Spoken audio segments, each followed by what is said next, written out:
আসুন, বসুন। আপনার কি হয়েছে?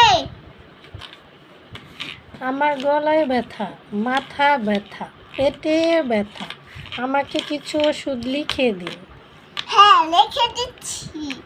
খালাম, বসুন।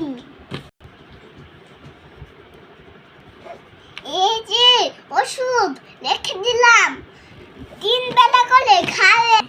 ওষুধগুলো খেলে আপনি ঠিক হয়ে যাবেন। যদি ঠিক না হয়, আমি সেলাই না হয়, তারপরে আমাকে আসবেন, আমি ওষুধ লিখে দিব। আমি ডাক্তার নিতি, ভালো ভালো ওষুধ লিখে দেই। হ্যাঁ, রোগী ভালো হয়ে যাবে।